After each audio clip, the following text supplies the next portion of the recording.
Caleb Thornton dropped to his knees in the snow rifle, slipping from frozen fingers. 6 children huddled before him in that crumbling barn, their eyes hollow, their lips blue, their small bodies trembling like leaves in a hurricane. But it was the oldest girl who shattered him completely. Brown eyes flecked with gold, that pointed chin, dark hair falling across her forehead. His daughter Charlotte's face staring back from a stranger's body. 4 years since he'd buried his family. 4 years of silence. And now this. Before we begin, drop your city in the comments below. I want to see how far this story travels. And if you haven't already, subscribe and follow these 6 little souls to the very end. Now, let's step into the storm. The screaming started just past noon. Caleb Thornton had been riding the north fence line for 3 hours, checking posts that didn't need checking, fixing wire that wasn't broken. Anything to fill the silence. Anything to keep moving through another day that felt exactly like the 364 days before it and the 1400 days before that. 4 years, 4 winters, 4 eternities since the fever took them.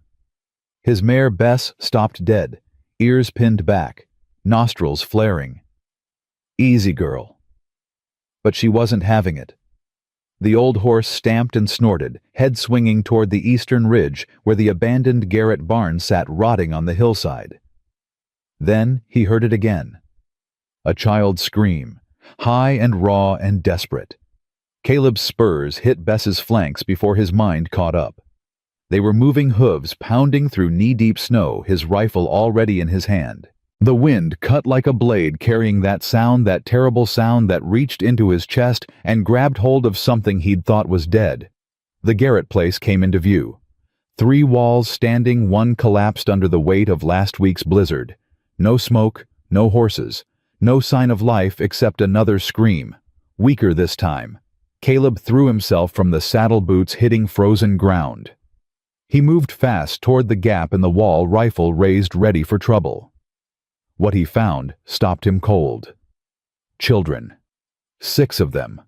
Huddled together in the corner like a litter of abandoned pups, wrapped in rags and scraps of cloth that couldn't possibly be keeping them warm. The oldest, a girl, maybe 7 or 8, stood in front of the others with a rusted kitchen knife gripped in both hands. Her whole body shook, but that blade stayed pointed right at his chest.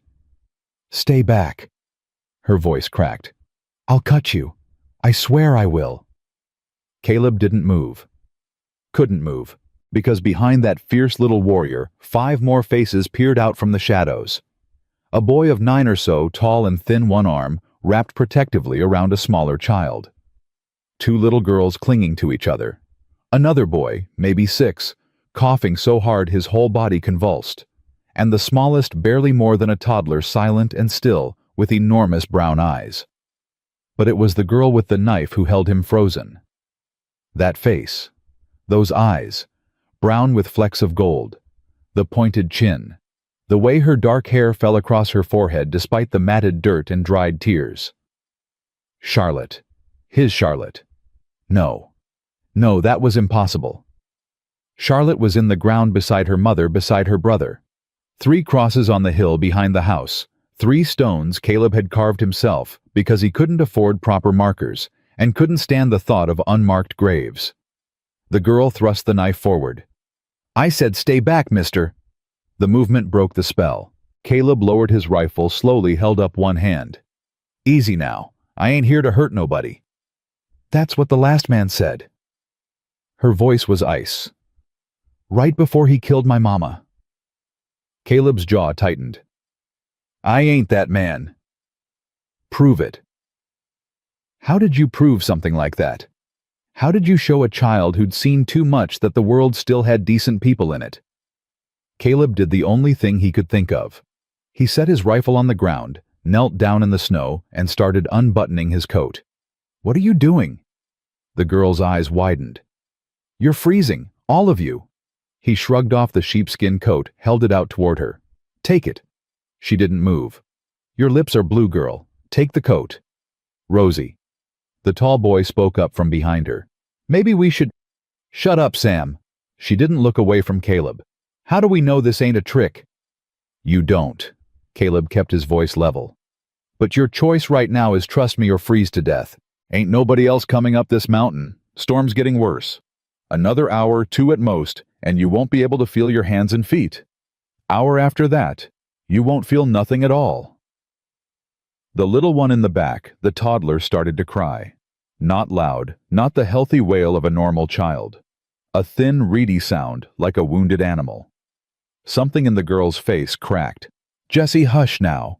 She turned slightly just enough to look at the crying child, and in that moment, Caleb saw the weight she was carrying. This wasn't just a scared little girl. This was a child who'd been forced to become a mother, a protector, a leader, when she should have been playing with dolls and picking wildflowers. Let me help. Caleb kept his voice soft. Please. The tall boy Sam stepped forward, putting himself between Rosie and the others. How do we know you won't take us back to him? Back to who? Mr. Hargrove. A smaller girl spoke up, the one with blonde hair and blue eyes, who looked at Caleb like she was memorizing his face. He owns us. Got papers and everything. Caleb's blood went cold. Nobody owns children. Tell that to the judge who signed the contracts. Sam's voice was bitter, too bitter for a 9-year-old. Tell that to the sheriff who looks the other way. Tell that to our mamas who... He stopped throat working. Who what? Who are dead? Rosie's voice was flat. Some of them anyway. Mine is. Hannah's is. Toby's. She nodded toward the coughing boy, then the blonde girl, then the other girl with dark curly hair. Grace's mama overdosed on laudanum. Jessie's mama got sick and nobody would treat her 'cause she was Indian. And Sam's mama... She looked at the tall boy. She's still alive, far as we know. She sold me. Sam's jaw clenched. To pay debts, legal and proper. That's what they told her. Caleb stood slowly, the cold forgotten now replaced by something else. Something hot and angry that burned in his chest like a coal. Where are you running from? Hargrove's camp. Rosie finally lowered the knife just an inch. 3 days north, in the mountains. You walked 3 days in this weather in those clothes. We didn't have much choice. She lifted her chin. It was run or... She glanced at the little ones. Or worse. Caleb didn't need her to finish that sentence. He'd heard whispers over the years, the kind of whispers men shared in low voices at the saloon, about operations in the mountains that trafficked more than gold. He'd told himself those were just stories. Exaggerations. The kind of ugliness that happened somewhere else to someone else's children. Looking at these 6 faces, he knew better now. My ranch is 2 hours south, he said. Got food, fire, medicine for that cough. He looked at the boy Toby, who was still hacking into his sleeve. You let me take you there, I promise you'll be safe. You promise. Rosie said it like the word meant nothing, like she'd heard it before from other mouths and learned exactly what promises were worth. I do. And if we say no, then I'll leave my coat ride back to town and send someone else up here to help. But by the time they get here in this storm... He didn't finish.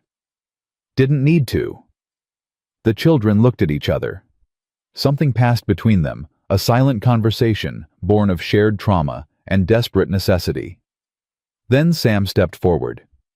If you're lying to us, the boy said, if this is some kind of trap, you should know I killed a man once, one of Hargrove's men, when he came for Hannah. His voice shook, but his eyes didn't waver. I hit him with a rock. He went down, didn't get back up, so I know what it's like to kill someone, and I'll do it again if I have to. Caleb met the boy's eyes, saw the truth there and the horror of it. 9 years old and already carrying that weight. I believe you, Caleb said quietly, and I hope you never have to do it again. It took nearly an hour to get them all out of the barn and onto horses. Caleb put the 3 smallest, Jessie, Grace, and Toby, on Bess, with strict instructions to hold on tight. Rosie insisted on walking until Caleb pointed out that her feet were wrapped in bloody rags and she was slowing everyone down. She rode behind him on the gelding he'd brought for spare, her small arms locked around his waist, like she was ready to let go and run at the first sign of trouble. Sam walked, refused to do otherwise. "Somebody's got to keep watch," he said, and Caleb didn't argue. The boy had a look about him, the look of someone who'd learned to survive by staying alert. Hannah, the quiet blonde girl, walked too. Staying close to Sam, one hand always touching his sleeve like she needed the contact to feel safe. They didn't talk much. The wind made conversation difficult, and besides, what was there to say? These children had been through things Caleb couldn't imagine, and he was still a stranger. Trust would come with time, if it came at all. The ranch appeared through the snow just as the light started to fade. Caleb heard Grace gasp, saw her pointing at the smoke rising from the chimney. "Is that a real house?" "It is. With a real fire. The realest. And food." Toby's voice was barely a whisper between coughs. "You said there'd be food. All you can eat." He dismounted first, then reached up for the children. One by one they slid down into his arms. Grace light as a feather and still somehow smiling. Toby burning with fever, his small body limp. Jessie clutching a ragged blanket and looking at Caleb with eyes that held no expression at all. Rosie came last. She hesitated, then let him lift her down. When her feet hit the ground, she winced, and Caleb saw fresh blood seeping through those rag wrappings.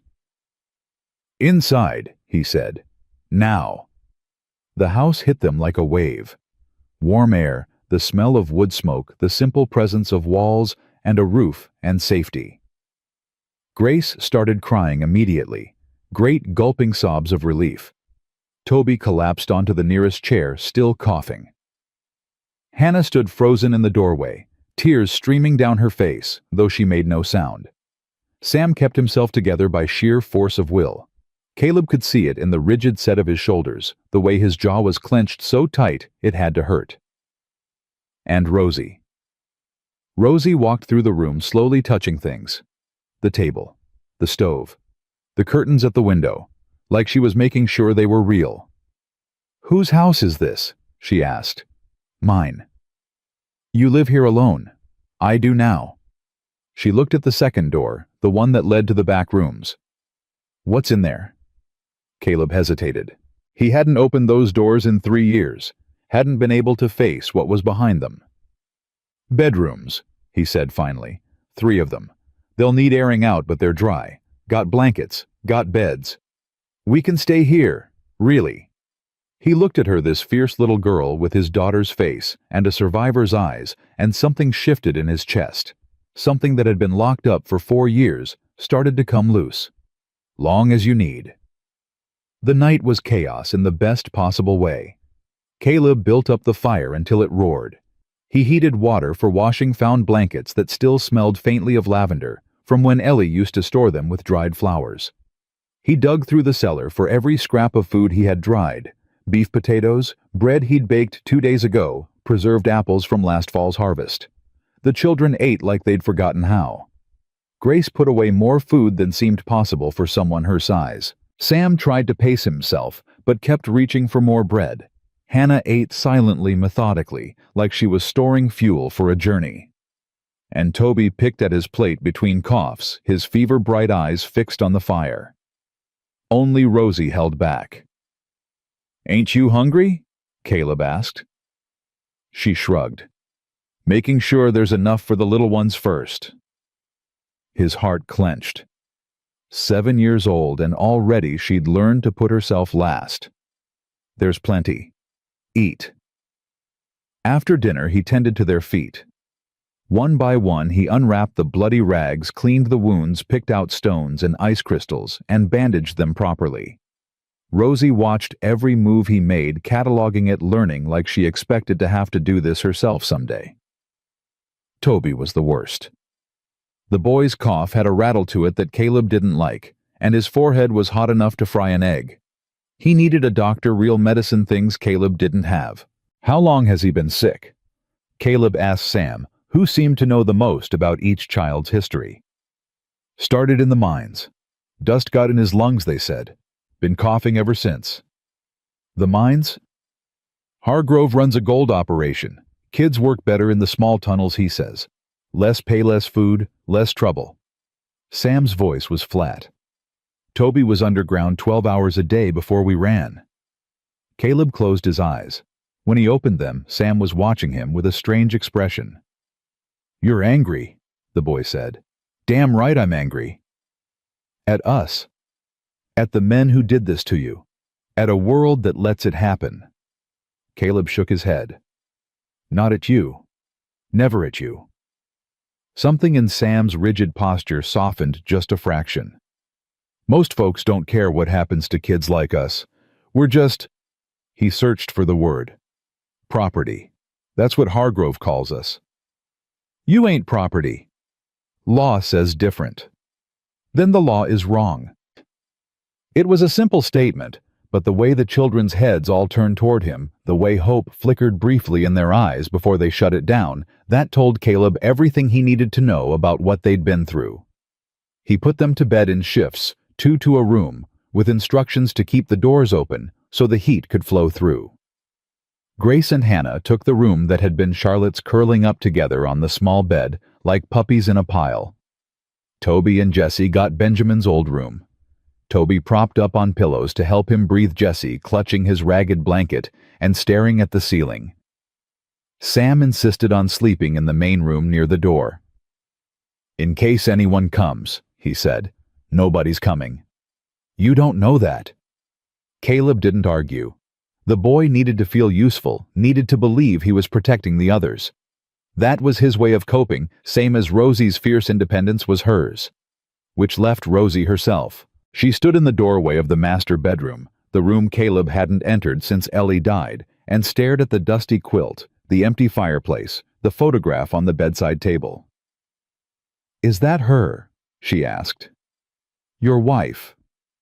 Caleb stepped up behind her, looked at the faded image of Ellie on their wedding day, young, beautiful, alive in a way that made his chest ache. That's her? She's pretty. Rosie's voice was small. What happened to her? Fever. Same one that took our children. How many? 2. Benjamin was 5. Charlotte was 3. Rosie was quiet for a long moment. Then, I look like her, don't I? Your daughter. Caleb's throat closed up. Yeah, you do. Is that why you helped us, because I look like her? It was the kind of question only a child could ask, cutting straight to the heart of things without any adult pretense. It's why I stopped, Caleb admitted. But it ain't why I brought you here. I brought you here because what's happening to you is wrong, and I can't just ride past wrong and pretend I didn't see it. Rosie turned to look at him, really look, and for the first time some of the wariness in her eyes eased. Mama used to say most folks are good if you give them half a chance. Smart woman, your mama. She was the bravest person I ever knew. Rosie's voice wavered just for a second. Mr. Hargrove, he wanted to buy me. Said I'd bring a good price on account of... She stopped, jaw-clenching. On account of what? On account of I'm pretty. That's what he said. Pretty girls are worth more. Rage, white-hot and murderous, flooded Caleb's veins. He forced himself to keep breathing, to keep his face calm for the child's sake. Your mama said no. She said she'd die first. Rosie's composure cracked. So he beat her, made me watch, said it was a lesson about what happens when people say no to him. And when she grabbed a knife, tried to fight back, the tears came now streaming down her dirty face. He shot her, right there in front of everyone. And then he told his men to come get me. But you ran. Mama told me to. Last thing she ever said. Run and don't look back. So I did. Found the others along the way, kids who'd escaped or been left behind or were just trying to survive.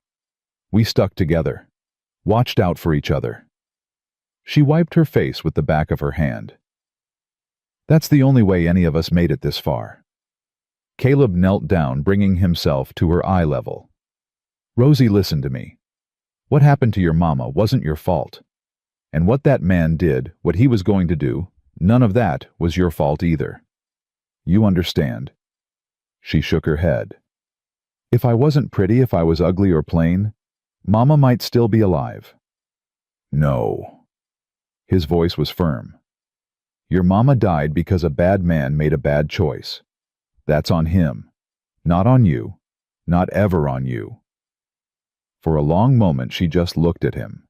Then slowly she stepped forward and wrapped her thin arms around his neck. Caleb froze. He hadn't been hugged in 4 years.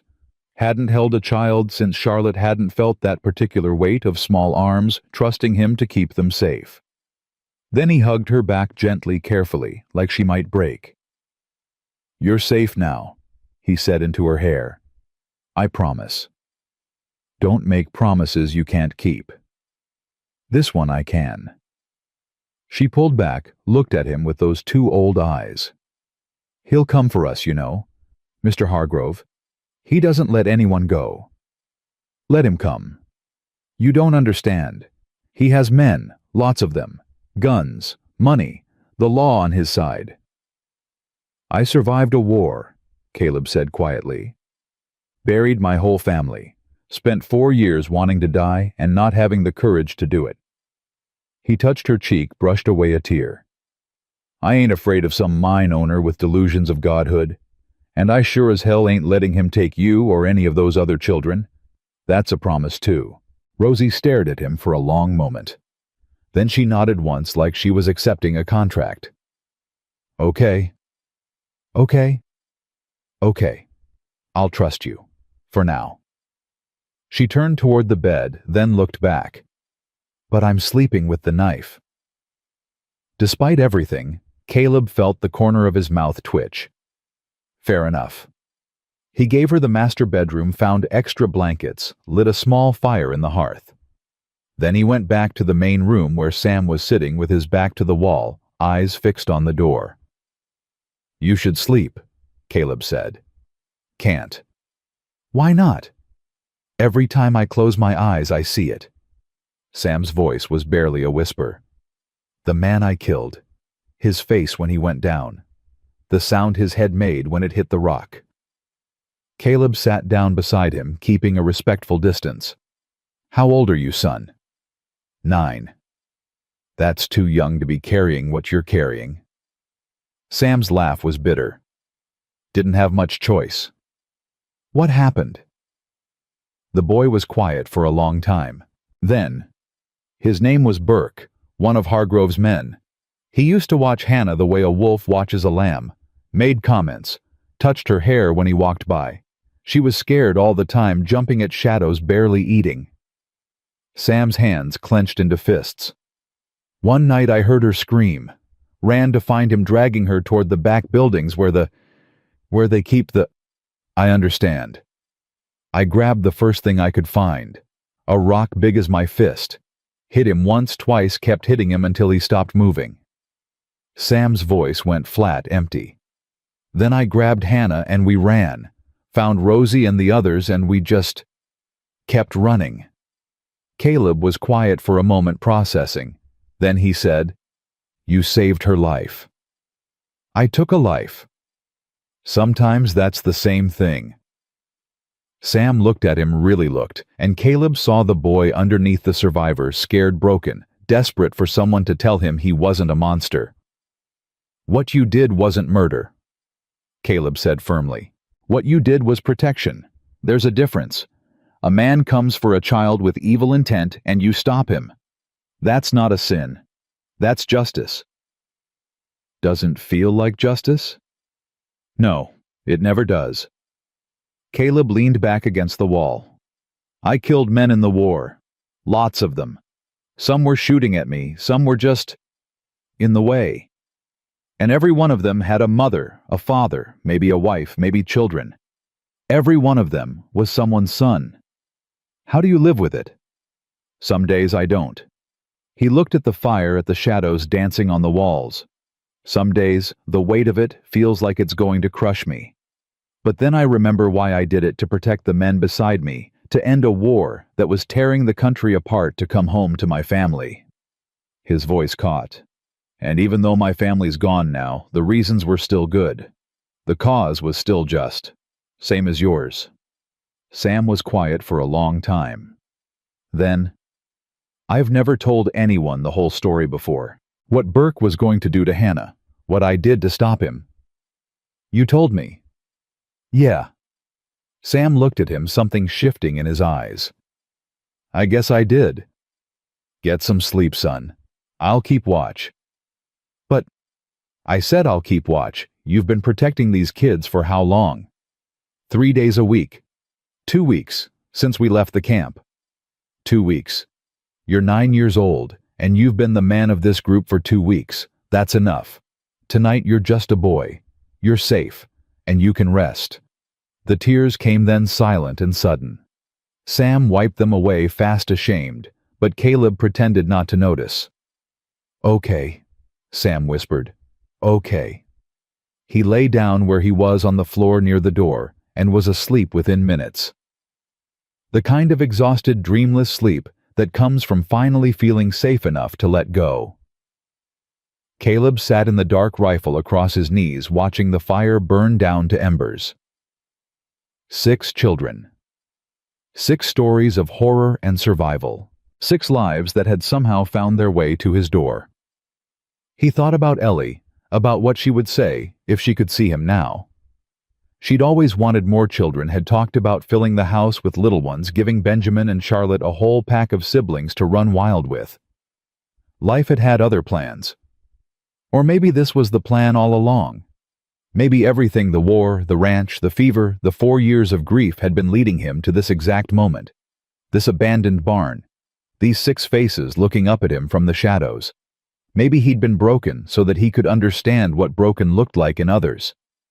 Or maybe that was just the kind of nonsense a man told himself at midnight when he was trying to make sense of a senseless world.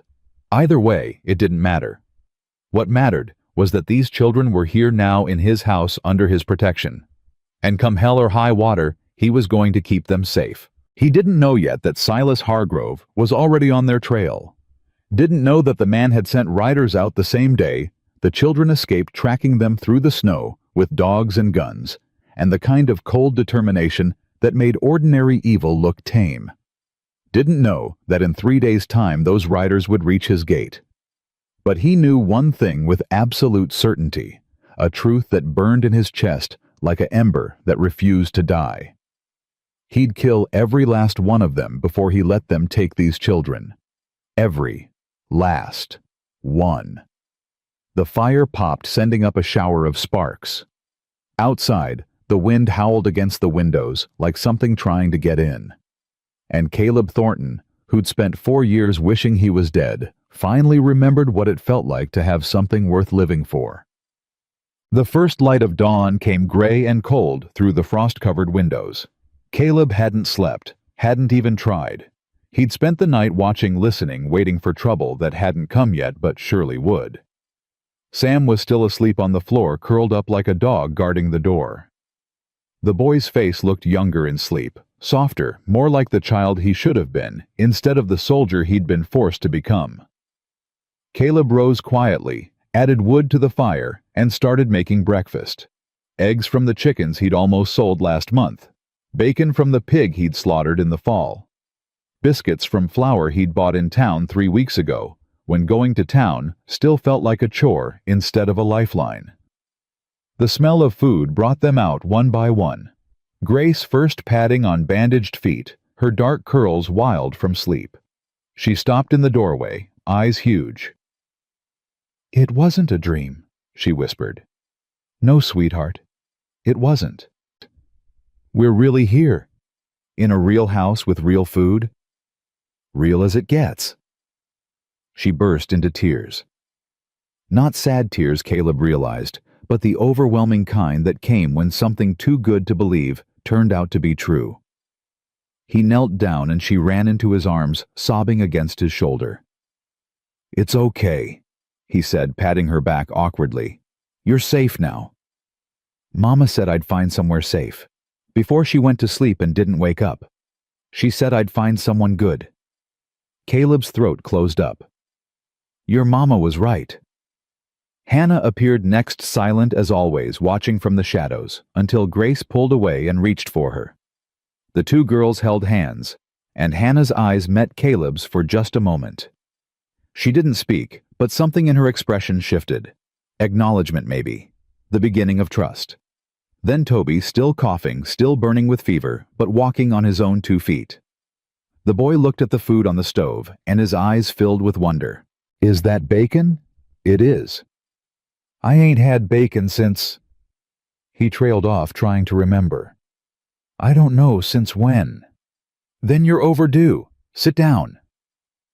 Rosie came out carrying Jessie on her hip, the toddler's face buried against her neck, his small fist clutching that ragged blanket like it was the only thing keeping him tethered to the world. She looked at Caleb, at the food, at the other children already settling around the table. "You cook?" she asked. "Had to learn after my wife passed. Wasn't going to starve." Most men would have just gone to the saloon. Most men didn't have a ranch to run. She almost smiled. Almost. Then she sat down Jessie in her lap and reached for a biscuit. They ate in silence at first, the kind of desperate eating that came from not knowing when the next meal would arrive. Caleb had to remind them twice to slow down, that there was plenty, that nobody was going to take it away. It was Sam who finally spoke. "What happens now?" Caleb set down his coffee cup. "What do you mean?" "I mean, we can't stay here forever. Hargrove's men will come looking. They always do." "Let them come." "You keep saying that." Sam's voice was tight. "But you don't know him. You don't know what he's capable of." "Then tell me." The children exchanged looks. That silent communication again, the kind that came from shared trauma and desperate necessity. Rosie spoke first. "Silas Hargrove runs the biggest gold operation in the Northern Territory, legal on the surface, got papers for everything, licenses, contracts, partnerships with important men in Denver and Cheyenne. But underneath," Caleb prompted, "underneath he runs children." Sam's jaw clenched. "Buys them, steals them, takes them from mothers who can't pay their debts. Puts them to work in the mines because we're small enough to fit in the tunnels where grown men can't go. And when we can't work anymore," Toby's voice was barely a whisper, "when we get sick or hurt or too big for the tunnels." Nobody answered. Nobody had to. Caleb's hands gripped the edge of the table so hard, the wood creaked. "How many children are still up there?" 20, maybe more." Rosie shifted Jessie to her other hip. "New ones coming in all the time? Old ones?" She stopped. "Disappearing," Sam finished. "That's what they called it. When a kid got sick or tried to run or just stopped being useful, they'd disappear. And nobody does anything, no law, no government. Hargrove owns the law up there." Hannah's voice startled them all. She spoke so rarely that when she did, it carried weight. "The sheriff's on his payroll, the judge too, and the territorial marshal owes him money." "How do you know that?" I listened. Her blue eyes were steady. "When they thought I was too scared or too stupid to understand. But I understood everything." Caleb looked at her with new respect. "What else did you hear?" "That Hargrove has connections all the way to Washington. Politicians who look the other way because the gold keeps flowing and the money keeps coming. That he's untouchable because he knows things about important men, things that would ruin them if they came out." "Nobody's untouchable." "That's what my mama said." Rosie's voice was quiet. Right before he touched her. The silence that followed was heavy with grief and rage. Caleb stood up, walked to the window, looked out at the snow-covered valley. His valley, his land, the place he'd built with his own hands, where he'd buried his family and spent 4 years trying to die without having the courage to actually do it. "There's a town called Buffalo, about 30 miles south," he said. "Got a real marshal there, man named Jonas Sterling. I served with his brother in the war." "You think he'll help?" Sam asked. "I think he'll listen. And sometimes listening is the first step. What if it's not enough?" Caleb turned back to face them. 6 children, 6 pairs of eyes, all watching him with a mixture of hope and fear. "Then we'll find another way." But I ain't sending you back to that monster. Not today, not ever. You understand me." Rosie held his gaze for a long moment. Then she nodded. "Okay. Okay. Okay, we'll trust you. We'll try your way first." It wasn't much, but it was something. A crack in the wall she'd built around herself, a window through which light might eventually shine.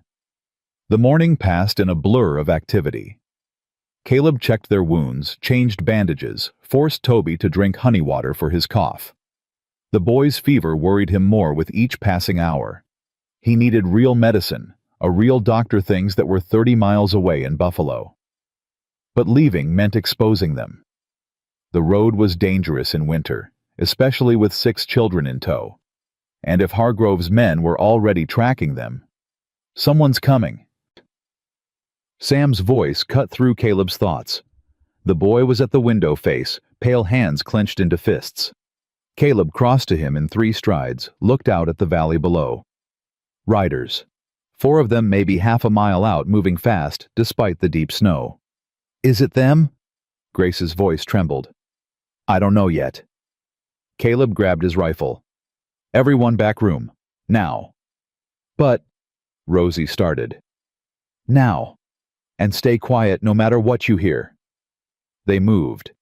Even Jesse, somehow sensing the danger, made no sound as Rosie carried him through the doorway. Sam hesitated, looking back. "I should stay. Help you.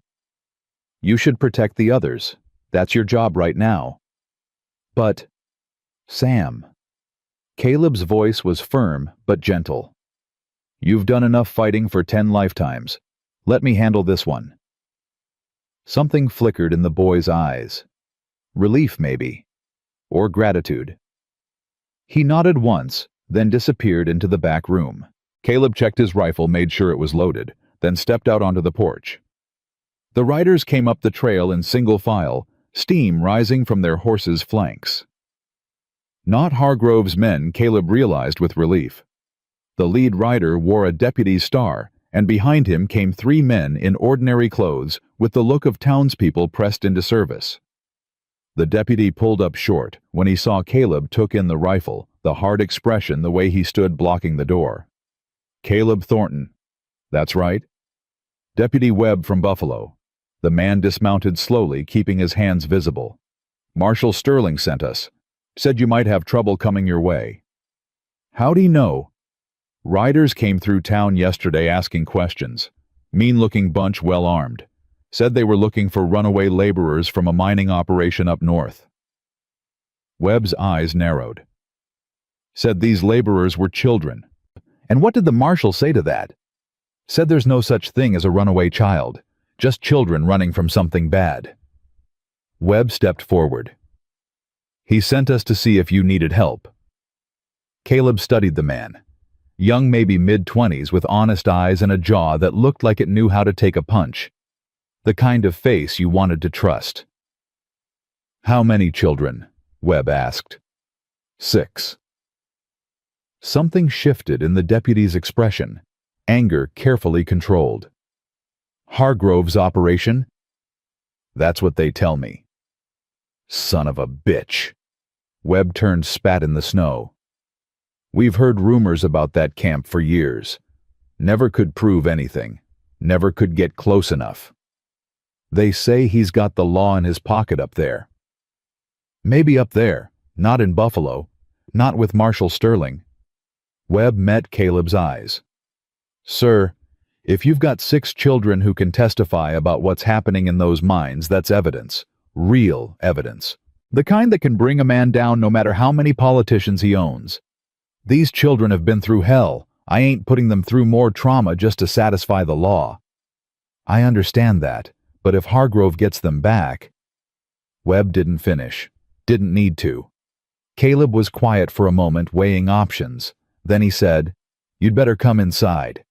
He introduced the deputies to the children, one at a time, letting each child decide how much distance they wanted to keep. Sam stayed close to Hannah, his protective instincts on full alert. Rosie kept Jesse in her arms, watching the newcomers with wary eyes. Grace surprisingly walked right up to Deputy Webb and looked at his badge. "Is that real?" "It is." "Does it mean you help people?" "It means I try to." "Good." She nodded firmly. "Because we need a lot of help."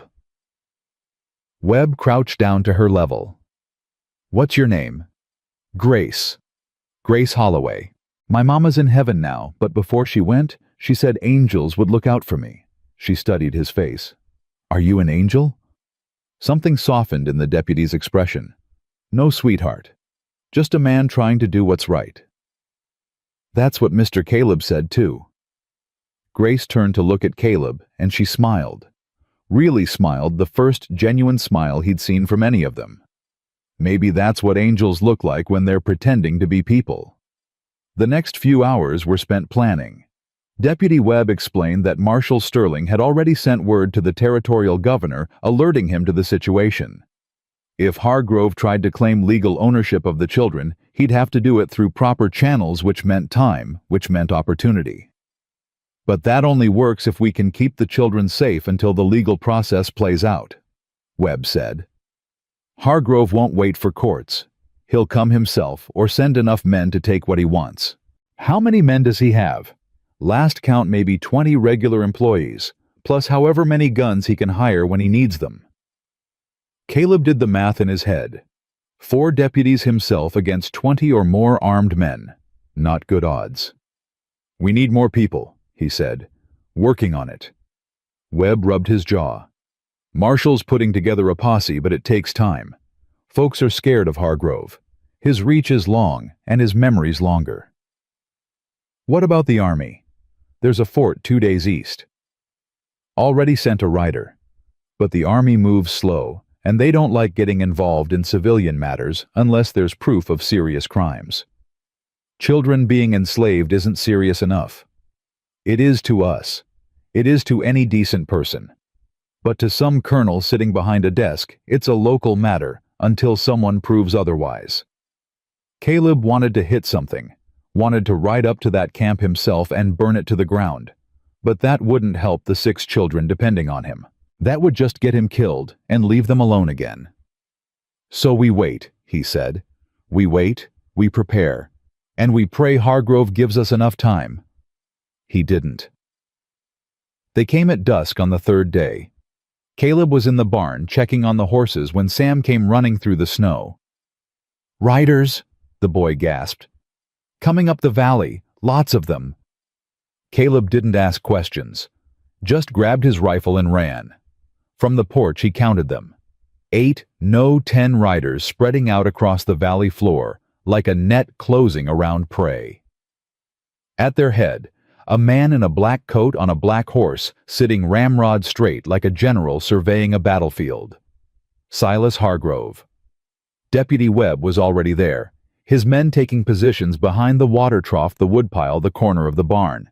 Not great cover, but better than nothing. "That's him?" Caleb asked. "That's him. Doesn't look like much." "Neither does a rattlesnake until it bites you." The riders stopped about 50 yards out, close enough to talk but far enough to have running room if things went sideways. Hargrove sat motionless for a long moment, studying the ranch, the men, the defensive positions. Then he smiled. "Mr. Thornton." His voice carried across the cold air, smooth and pleasant. "I believe you have something that belongs to me." "I don't believe I do." 6 children. Runaway laborers from my mining operation. Contracted legally and properly through their surviving parents or guardians. Hargrove pulled a stack of papers from his coat. "I have documentation. Signed, witnessed, filed with the territorial office. I don't care if you have a letter from the president. Those children ain't going anywhere." "I'm afraid that's not your decision to make." Hargrove's smile never wavered. "The law is quite clear on matters of contract labor. These children are my legal responsibility until their terms of service are complete." Deputy Webb stepped forward. "Mr. Hargrove, I'm Deputy Jonas Webb from Buffalo. I'm going to have to ask you to take this matter up with the courts." "Courts?" Hargrove laughed softly. "Deputy, with all due respect, I have judges who owe me their careers. I have politicians who would rather die than see certain information made public. The courts are mine. Not in Buffalo. Everywhere. The pleasantness drained from Hargrove's voice. You're young. You don't understand how the world works yet. But you will. When this is over, you'll understand that power isn't about badges or laws. It's about who's willing to do what needs to be done. Is that a threat? It's a fact. Hargrove turned his attention back to Caleb. Mr. Thornton, I'm told you're a reasonable man, a veteran, a rancher who keeps to himself and minds his own business. So I'm going to give you one chance to be reasonable. I'm listening. Give me the children. All 6 of them. In return, I'll pay you $500 for your trouble, and forget this ever happened. You can go back to your cattle, and your silence, and your grief. Nobody else needs to get hurt. $500. More money than Caleb had seen in years. Enough to pay off debts, buy new stock, rebuild the ranch into something thriving. Blood money. Every cent of it soaked in the suffering of children. Go to hell, Caleb said. Hargrove's smile flickered. I was hoping you'd say that. It makes what comes next so much simpler. He raised one hand, and his men started forward. Everyone down, Caleb shouted. The first shot came from Hargrove's side, wild and high, splintering the porch rail. Caleb returned fire, saw one rider jerk and fall. The deputies opened up from their positions, and suddenly the valley was full of noise and smoke and chaos. Caleb moved without thinking. The old instincts from the war taking over. Fire. Chamber. Fire. Find cover. Keep moving. Don't let them pin you down. A bullet whined past his ear. Another punched through the barn door behind him. He dropped 2 more men, saw Webb take down a third. But there were too many. They were being overrun. Then from inside the house a sound that turned Caleb's blood to ice. A child screaming. He sprinted for the door, burst through, and found chaos. One of Hargrove's men had come in through the back window. He had Grace by the arm, was dragging her toward the broken glass while she kicked and clawed and screamed. Sam was on the floor, blood streaming from a cut on his head. Rosie stood in front of the other children with her rusty knife, but she was trembling, outmatched, terrified. Caleb didn't hesitate. He raised his rifle and fired. The man went down, releasing Grace, who scrambled away on hands and knees. Caleb stepped over the body without looking at it, positioned himself between the children and the window. Everyone okay? Sam's hurt. Rosie's voice shook. And Toby won't wake up. Caleb looked at the younger boy lying still and pale on the cot. The fever had gotten worse, much worse. No time to deal with that now. Stay down. Stay quiet. Don't move from this room. He went back to the fight. It was over faster than he expected. Not because they won, but because Hargrove suddenly pulled his men back. Caleb watched them retreat, confused, until he saw the reason. Riders coming from the south. A lot of them. 20, maybe more, with the glint of sunlight on badges and the organized movement of trained men. Marshal Sterling had arrived. Hargrove saw them too. His face went rigid, calculating, adapting. Then he wheeled his horse around and shouted for his men to fall back. "This isn't over, Thornton," he called as he rode. "I have rights. I have papers. The law is on my side." "Then come back with the law," Caleb shouted after him. "But don't bring guns to a fight you started." Hargrove didn't respond, just disappeared into the trees with his surviving men, leaving their dead behind in the snow. Deputy Webb appeared at Caleb's side, blood on his sleeve from a graze, but otherwise intact. "You okay?" "I'll live." "The children?" "Scared.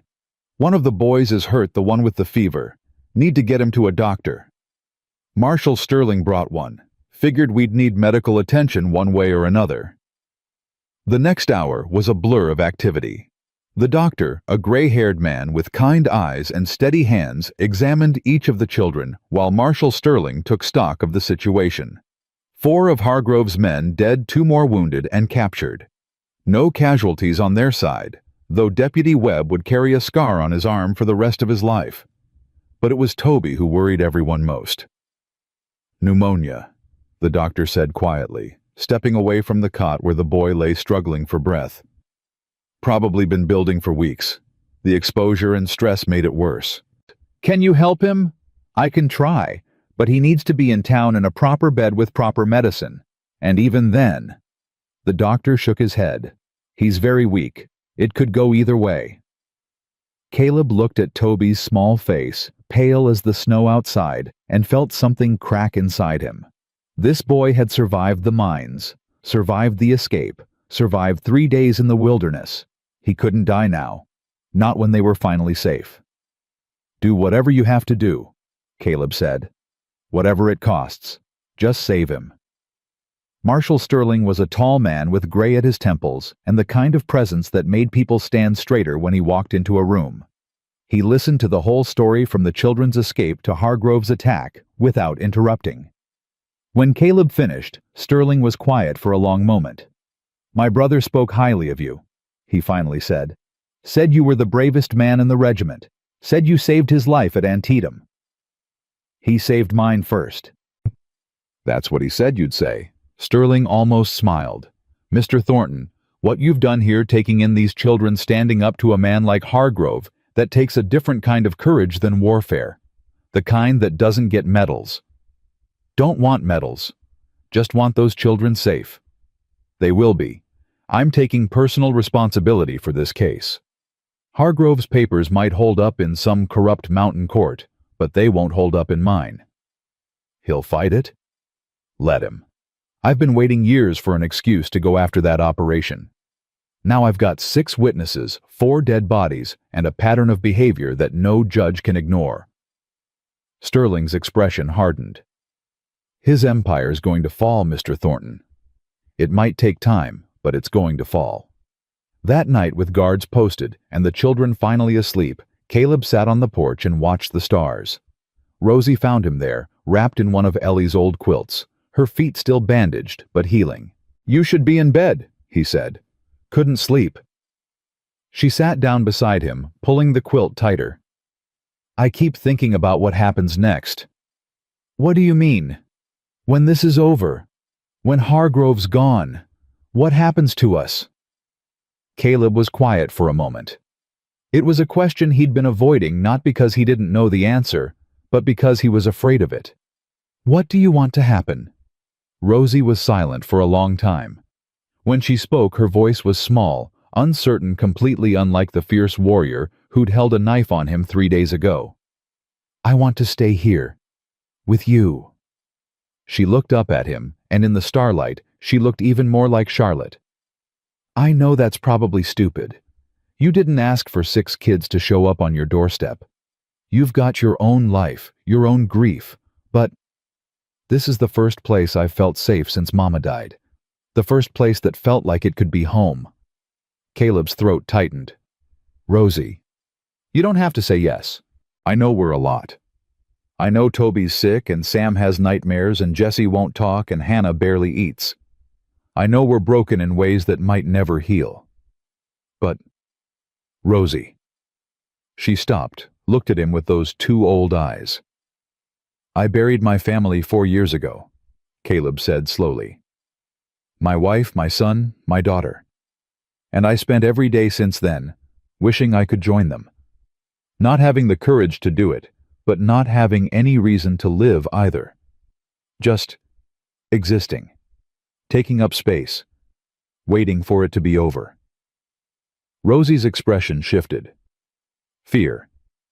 She thought he was going to say no. Then I heard you scream, he continued. Found 6 children who needed someone to fight for them. And for the first time in 4 years, I remembered what it felt like to have a purpose, to have something worth protecting. He reached over, took her small hand in his rough one. You want to stay here? All 6 of you. Then you stay. This is your home now, for as long as you want it. The tears came then streaming down her face, and she didn't try to hide them.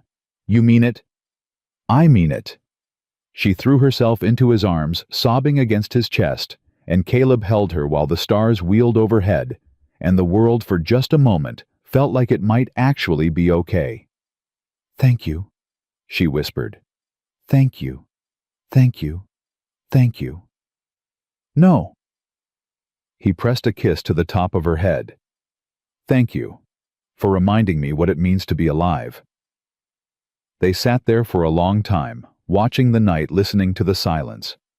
And somewhere in the distance, a wolf howled, lonely and wild. But Caleb didn't feel lonely anymore. For the first time in 4 years, he felt like he was exactly where he was supposed to be. 3 days passed like a held breath. Toby fought the fever with everything he had, which wasn't much. The doctor stayed at the ranch, checking on the boy every few hours, adjusting medicines, keeping his small body propped up so he could breathe. Caleb took turns sitting with him through the long nights, wiping the sweat from his forehead, talking to him even when he wasn't sure the boy could hear. "You got to fight, son. You hear me? These other kids need you. Sam needs someone to help him keep watch. Grace needs someone to laugh at her jokes. And I reckon Hannah needs someone quiet like her to sit with." Toby's eyes fluttered open on the third morning, weak, confused, but alive. "Mr. Caleb, right here. Did we make it? Are we safe?" Caleb took the boy's thin hand in his own. "We made it. You made it, and yeah, we're safe." A tear slid down Toby's pale cheek. "Mama always said I was too stubborn to die. Your mama was a smart woman. She's gone now, like everyone else's mama." "I know, son. I know." Toby's fingers tightened on his. "Are you gonna be our papa now? Rosie said you might be." The question hit Caleb like a punch to the chest. He looked at this sick, scared little boy who'd been through hell and somehow still had hope left in him. "Would you want that?" "I ain't never had a papa. Not really. The men at the camp, they said papas were supposed to protect you. Keep you safe." Toby's voice was barely a whisper. "You did that. You came for us when nobody else would." Caleb had to look away, had to blink hard against the burning in his eyes. "Get some rest, Toby. We'll talk more when you're stronger. Promise you won't leave." "I promise." The boy smiled just a little and closed his eyes. Within minutes, his breathing had evened out into real sleep, not the fevered thrashing of before. The doctor came in an hour later, checked Toby's vitals, and nodded slowly. "Fever's breaking. He's going to make it." Caleb let out a breath he hadn't known he was holding. "You're sure?" "Sure as I can be about anything in medicine.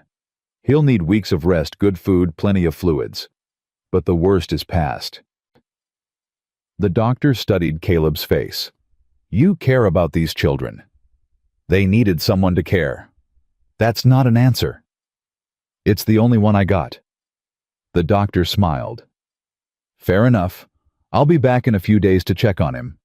In the meantime, try to get some sleep yourself. You look worse than he does." But sleep didn't come easy. Every time Caleb closed his eyes, he saw Hargrove's face. That cold smile.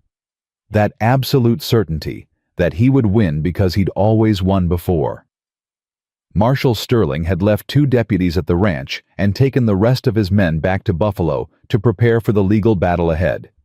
He'd promised to send word as soon as anything changed, but so far, the only news was silence. Hargrove was regrouping. Planning. Caleb could feel it like a storm building on the horizon. On the 4th day, Sam found him in the barn repairing a saddle that didn't need repairing. "Can I help?" Caleb looked up at the boy. The cut on Sam's forehead had scabbed over, leaving a thin red line that would probably scar. Another mark on a child who already carried too many. "You know anything about leather work?" "No, sir." "Then sit down, and I'll teach you." They worked in silence for a while, Sam watching Caleb's hands, learning the rhythm of punch and stitch, the way the awl moved through tough hide. "I've been thinking," Sam finally said. "About what?" "About what happens when Hargrove comes back. Because he will. Men like him don't give up." "No, they don't." "So what do we do?" Caleb sat down. They all looked at the boy directly. We prepare. We stay alert. And when he comes, we fight. I can fight. I killed that man Burke. I could do it again if I had to. I know you could, but that ain't what I want for you. What do you want for me? It was such a simple question asked in such a plain voice that Caleb almost didn't know how to answer. I want you to be a boy, he said finally. Just a boy, playing and learning and growing up without having to worry about killing anybody or keeping anyone alive. I want you to have the childhood you should have had. Sam's jaw tightened. That childhood's gone. Can't get it back. No, but you can have what's left. You can have now. You can have tomorrow. And if tomorrow brings Hargrove's men, then I'll handle it. That's my job now, not yours. Sam was quiet for a long moment. Then, so softly, Caleb almost didn't hear. I don't know how to stop being scared. You don't stop. You just learn to live with it. Learn to push through it. Caleb reached over, put a hand on the boy's shoulder.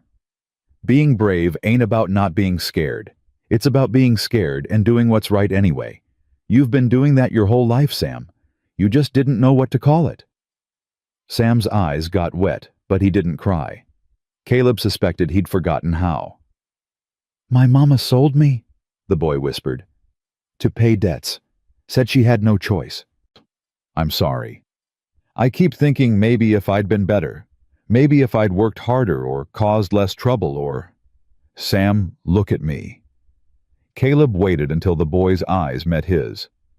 What your mama did wasn't your fault. It was her choice, her failure, not yours. You were a child. You deserved to be protected, not sold. And if she couldn't see, that couldn't find another way that's on her, not you. But she's my mama. I know. And you can love her and still be angry at what she did. Those things can both be true. Sam sat with that for a while, turning it over in his mind. Then he asked, Did you love your family before they died? More than anything in the world. What were they like? Caleb hadn't talked about Ellie and the children in years, hadn't let himself. But something about Sam's quiet earnestness made the words come easier than he expected. My wife Ellie, she was the strongest person I ever knew. Not strong like lifting heavy things, though she could do that too. Strong like standing up for what was right even when it cost her. She used to take food to the families in town who couldn't afford it. Stayed up all night with sick neighbors. Never asked for anything in return. He smiled at the memory. She had a laugh that could fill a room. Made you want to be funnier just to hear it. And your kids? Benjamin was 5 when he died. Curious about everything. Always asking why, until you wanted to tear your hair out. But then he'd figure something out, put 2 and 2 together, and his whole face would light up like Christmas morning. Caleb's voice caught. Charlotte was 3. Sweetest child you ever saw. Used to follow me around the ranch like a little shadow wanting to help with everything. She'd sing to the chickens, told me it made them lay more eggs. Did it? You know what I think maybe it did. Sam almost smiled. Rosie looks like her. Charlotte. I noticed. Is that why you helped us, because of how she looks? It's why I stopped, but it's not why I stayed. Caleb picked up the awl again, started working on the saddle. I stayed because what's happening to you kids is wrong. Because somebody had to stand up. Because I spent 4 years feeling dead inside, and when I heard you all in that barn, something woke up. What? Hope, I guess. Or maybe just purpose. The feeling that there's a reason to keep going. He glanced at Sam. You gave me that. All 6 of you. Sam was quiet for a long time. Then he stood up, brushed off his pants, and held out his hand. Thank you, Mr. Caleb, for teaching me about the leather.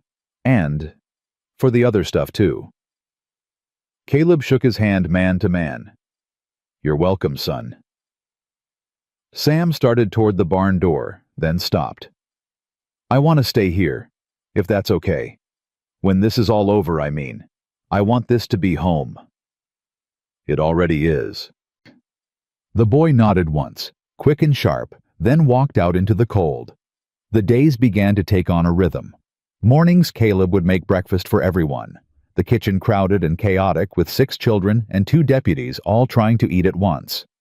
He learned that Grace liked her eggs runny, that Hannah wouldn't eat meat, that Jesse needed his food cut into tiny pieces because he was still learning to chew properly. Afternoons were for lessons.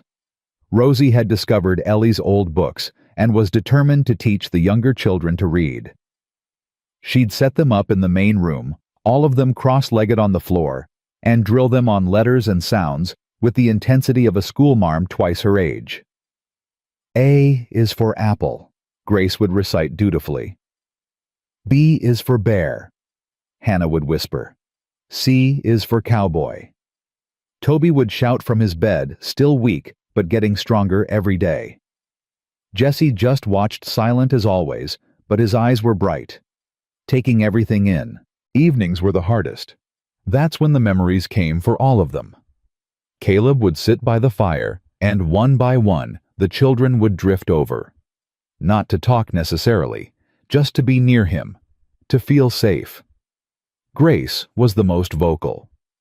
She'd tell him about her mama, about the pretty house, where they'd lived before everything went wrong, about the nice lady who'd promised to take care of her, but hadn't. Do you think Mama can see me from heaven? I do. Do you think she's happy there? I think she's watching over you every single day. And I think she's real proud of how brave you've been. Grace considered this. I wasn't brave. I was scared all the time. You can be both. Brave doesn't mean not scared. Brave means doing the right thing even when you're scared. Caleb stroked her curly hair. You kept going, Grace. You didn't give up. That's the bravest thing anyone can do. She smiled, bright as sunshine despite everything. I like it here, Mr. Caleb. Can we stay forever? Forever's a long time. I know. That's why I'm asking. Caleb looked at her, this little girl who'd lost everything, and somehow still believed in forever. Yeah, sweetheart, you can stay forever. Hannah was harder to reach. She spoke so rarely that every word felt precious, dropped into silence like stones into still water. But she watched. God, how she watched. Those blue eyes followed everything, noticed everything. Caleb would catch her studying him when she thought he wasn't looking, assessing, calculating, trying to figure out if he was really what he seemed. One evening, she approached him while he was washing dishes. Just stood there silent until he turned around. You need something, Hannah? She held out a piece of paper. On it, drawn in charcoal, was a picture of the ranch. The house, the barn, the mountains in the background. And in front of the house, 6 small figures standing next to one large one. Did you draw this? She nodded. It's beautiful. Something flickered in her eyes. Pride, maybe, or just relief that he'd understood. That's us, she said quietly. Our family. Family. The word hit Caleb like a thunderbolt. Hannah, He stopped, not sure what to say. Thank you for this. It means more than you know. She almost smiled. Almost. Then she turned and walked away, leaving him holding that piece of paper like it was made of gold. He hung it on the wall that night, right above the fireplace where everyone could see it. When Rosie noticed, she didn't say anything, just squeezed his hand and went back to teaching Jesse the alphabet. On the 7th day, Marshal Sterling returned. Caleb saw him coming up the valley road and felt his stomach clench. The marshal's face gave nothing away, but there was tension in the set of his shoulders, the way he rode slightly faster than necessary. News. Sterling dismounted, tied his horse to the rail. Hargroves made his move. What kind of move? Legal. Filed papers with the territorial court claiming unlawful seizure of contracted laborers. He's got 3 judges in his pocket, and one of them agreed to hear the case. When? 5 days from now, in Buffalo. Caleb's jaw clenched. So he's trying to use the law to take them back. Trying, yes. Whether he'll succeed is another matter. Sterling pulled a sheaf of papers from his saddlebag. I've been doing some digging. Turns out Hargrove's contracts have some problems. Technical violations, signature irregularities. Nothing that would matter to a corrupt judge but to an honest one. Can we get an honest judge? Working on it. The territorial governor owes me a favor, and he's none too happy about what's been going on in those mountains. He might be willing to appoint a special magistrate, someone outside Hargrove's influence. Might be. Politics is never certain, Mr. Thornton. But I've got another card to play. Sterling lowered his voice. Hargrove's nephew works in my office, deputy named Webb. Caleb remembered the young man with the honest eyes. I met him. Jonas Webb is a good man, and lately he's been having doubts, asking questions about his uncle's operation, questions that are making certain people nervous. You think he'll turn? I think he already has in his heart. He just needs a push. Sterling met Caleb's eyes. And a reason to believe that turning won't get him killed. What do you need from me? I need those children to testify.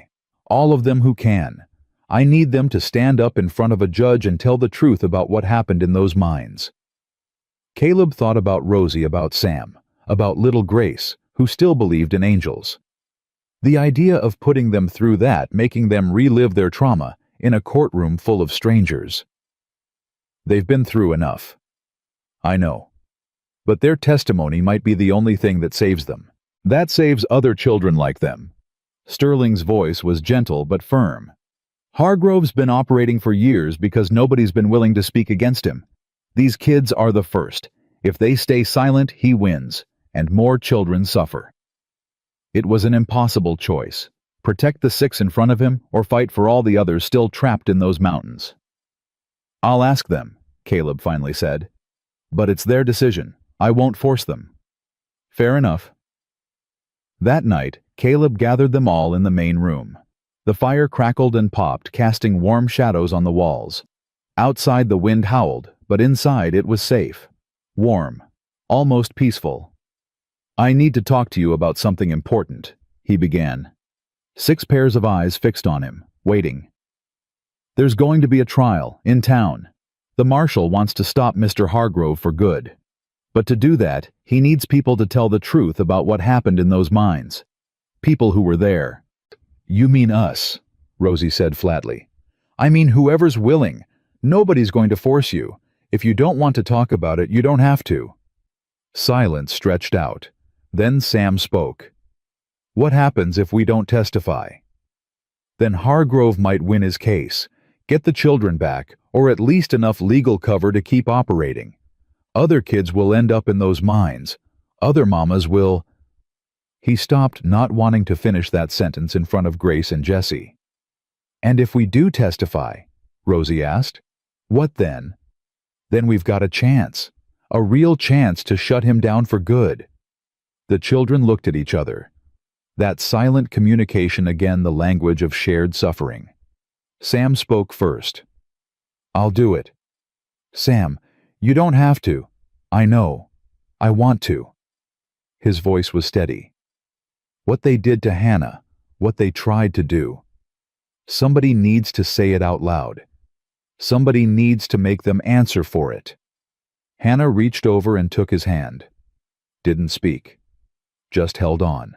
I'll testify too, Rosie said. For Mama. She died trying to protect me. The least I can do is tell people why. One by one they agreed. Even Toby, still weak, propped up in his bed, insisted he would tell his part. Only Jessie stayed silent, but Jessie was only 3. Too young to understand, too young to speak in a courtroom. Caleb looked at them, these 6 broken children who'd somehow found the courage to fight back, and felt something swell in his chest. I'm proud of you, he said, voice rough. All of you. Whatever happens, I want you to know that. We're scared, Grace admitted in a small voice. I know, sweetheart. So am I. But we're going to do it anyway. Yeah. He opened his arms and she ran into them. The others followed one by one until all 6 children were pressed against him in a tangle of arms and legs and warmth. We're going to do it anyway, together. Marshal Sterling left at dawn to finalize preparations for the trial. Caleb spent the morning running the children through what to expect, how the courtroom would look, the kinds of questions they'd be asked, the importance of telling the truth even when it was hard. "What if we mess up?" Grace worried. "What if we say something wrong? Just tell what happened in your own words. That's all you have to do. What if Mr. Hargrove's there? What if he's looking at us? Then you look right back. You show him you're not afraid anymore." "But I am afraid." Caleb knelt down to her level. "Grace, can I tell you a secret?" She nodded wide-eyed. "Every brave person you ever heard of was afraid. Every single one. The difference is, they didn't let the fear stop them. They felt it, and they kept going anyway." He touched her cheek. "You've already done that. You ran through the snow for 3 days. You survived things no child should ever have to survive. This is just one more thing to get through. And when it's over, you'll be free. Really free. Forever." She thought about this for a moment. Then she stood up straighter, squared her small shoulders, and nodded. "Okay, I can be brave one more time. That's my girl." The afternoon brought an unexpected visitor. Caleb was chopping wood when he heard the horse approaching. His hand went to his rifle instinctively, but he relaxed when he saw the rider's face. Deputy Jonas Webb. Alone. Webb dismounted slowly, looking around like he expected to be shot at any moment. "Deputy." "Mr. Thornton." Webb took off his hat, twisted it in his hands. "I need to talk to you, about my uncle." Caleb set down the axe. "I'm listening." "I know what he's done, what he's been doing for years. I've known for a while, but I told myself it wasn't my business. Told myself there had to be some explanation." Webb's voice cracked. "But there's no explanation good enough. Those children. What he did to them." "Why are you here, Webb?" "Because I can't live with it anymore. Because I'm done pretending I don't see." He looked up and there were tears in his eyes. "I've got documents, records from my uncle's operation, contracts that were forged, payments to judges' lists of children who disappeared." Caleb's heart started beating faster. "You're willing to hand those over?" "More than that. I'm willing to testify, tell everything I know." Webb swallowed hard. "My uncle's going to kill me for this, but I'd rather die honest than live as his accomplice." "You know what you're giving up." "Everything." Webb almost laughed. "My family, my career, probably my life. But those kids in there, they gave up everything too, and they didn't have a choice." He met Caleb's eyes. "I do, and I'm choosing to do what's right, even if it's too late to matter." Caleb looked at this young man, barely more than a boy himself, standing on the edge of a cliff and preparing to jump. "It matters," he said quietly. "It always matters." He brought Webb inside, introduced him to the children. Watched their faces shift from fear to confusion to something like understanding when Webb explained who he was and what he was offering. "You're Mr. Hargrove's nephew?" Rosie asked, her voice sharp. "I am." "And you're turning against him?" "I should have done it years ago. I was a coward. But I'm trying to do the right thing now." Rosie studied him for a long moment. Then she said, "My mama used to say, it's never too late to choose good, even if you chose wrong before." Webb's eyes filled with tears. I hope she was right. She was about most things. That night, Caleb sat with the documents Webb had brought. Page after page of horrors laid out in cold, precise handwriting. Names of children bought and sold, payments to officials. Death certificates that listed accident or illness when the truth was something far darker. By the time he finished, his hands were shaking and his jaw ached from clenching. Tomorrow they would ride for Buffalo. Tomorrow the real fight would begin. But tonight, there was just the fire and the wind and 6 children sleeping peacefully for the first time in months. Caleb stood in the doorway of the back room watching them. Grace curled against Hannah. Toby propped on pillows, color finally returning to his cheeks.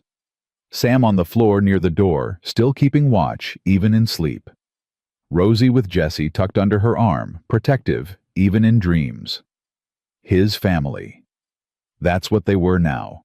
Not by blood, but by choice. By the bonds forged in fire and terror and the desperate need to survive. He would kill for them. He would die for them. And tomorrow, he would fight for them with everything he had. The ride to Buffalo took most of the morning. Caleb kept the children close, Rosie and Sam on horses of their own, now the younger ones doubled up with deputies. Marshal Sterling had sent 8 men as escort, enough to discourage any ambush, but not so many as to leave the town undefended. Grace chattered nervously the whole way, asking questions about everything she saw. Hannah stayed silent, her blue eyes fixed on the horizon. Toby dozed against the deputy, carrying him still weak, but determined to be there. And Jesse clung to Rosie like a burr, his small fist wrapped in her coat. Sam rode beside Caleb, spine straight, jaw set. The boy hadn't slept the night before. Caleb had heard him pacing, had seen the light under his door until almost dawn. "You ready for this?" Caleb asked quietly. "No, sir." "That's honest." "Ain't much point in lying about it." Sam's voice was tight. "I keep thinking about what I have to say. About Burke.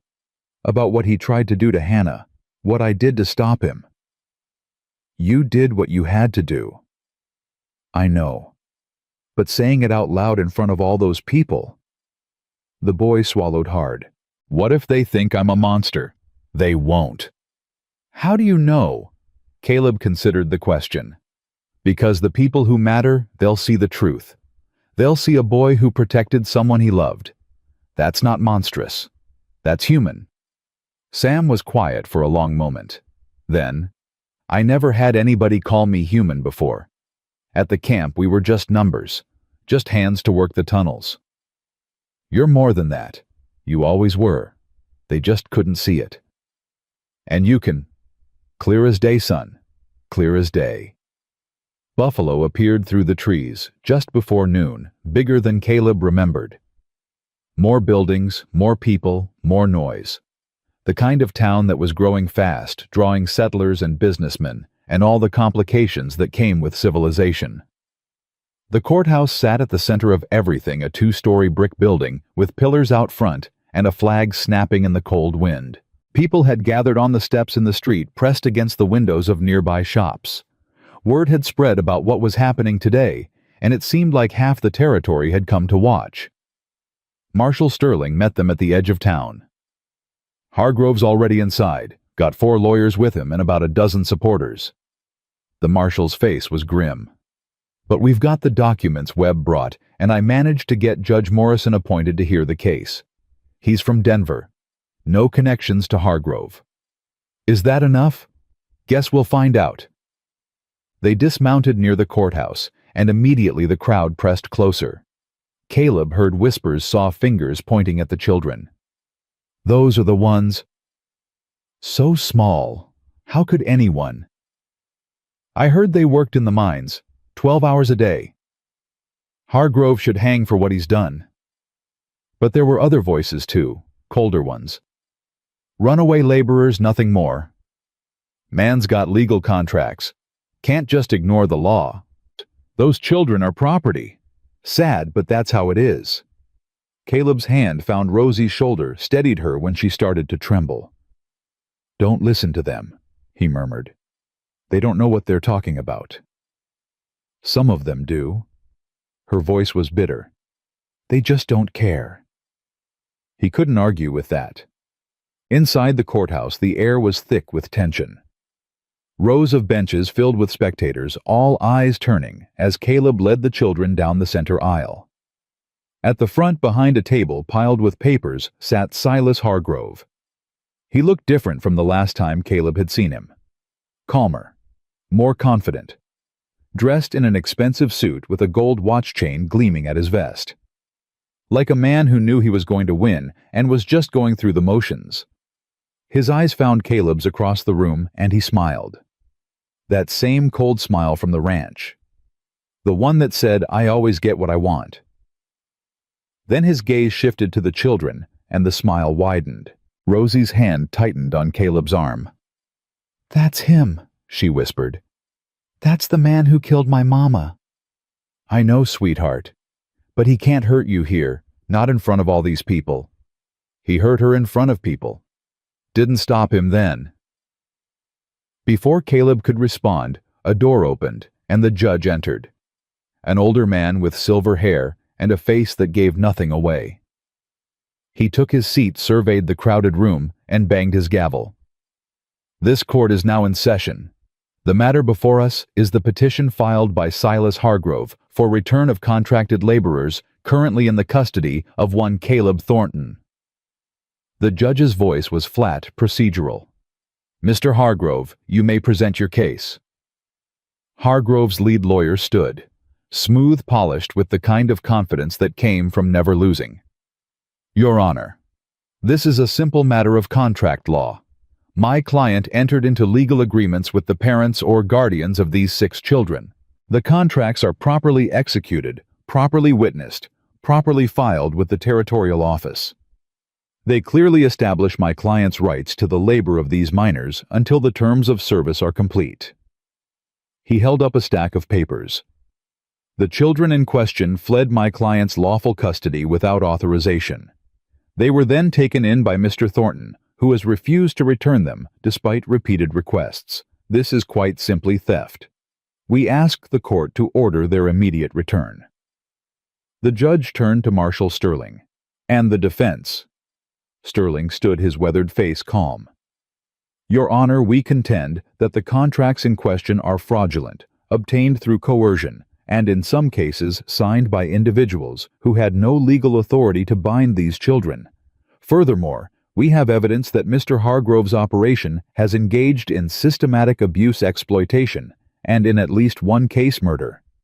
A murmur rippled through the courtroom. Hargrove's expression didn't change, but something flickered in his eyes. "Those are serious allegations," the judge said. "Do you have evidence to support them?" "We do, Your Honor. We have documents obtained from Mr. Hargrove's own records that show a pattern of criminal activity spanning years, and we have witnesses, the children themselves."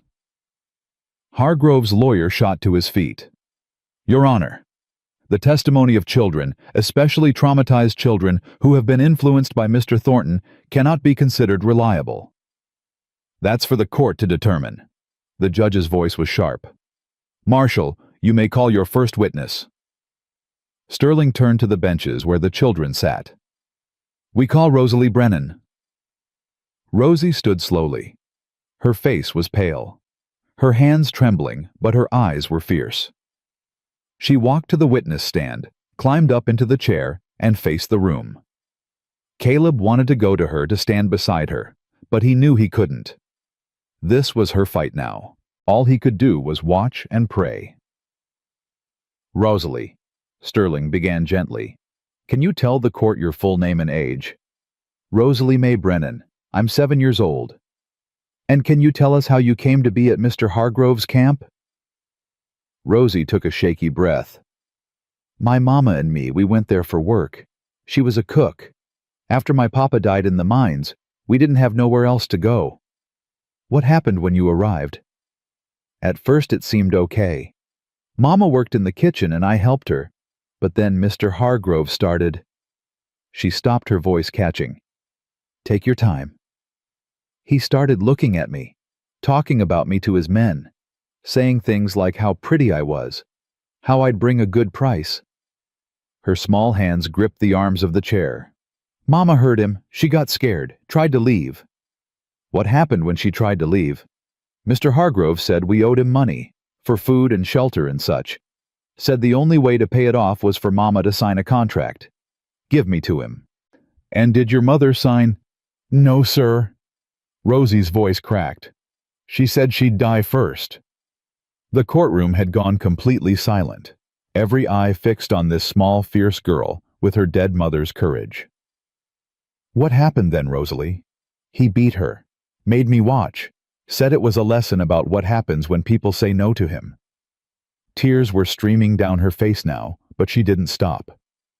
"Mama grabbed a knife, tried to fight back, And she choked on a sob. He shot her, right there in front of everyone. Objection. Hargrove's lawyer was on his feet.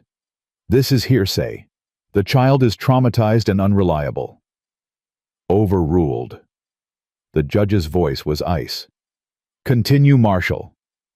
Rosalie, what happened after your mother was killed?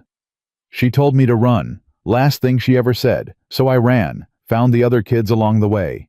We stuck together. Kept each other alive until Mr. Caleb found us. Sterling nodded slowly. Thank you, Rosalie. No further questions. Hargrove's lawyer approached the stand like a snake circling prey. Miss Brennan, you say your mother was killed by my client. Did you actually see him pull the trigger?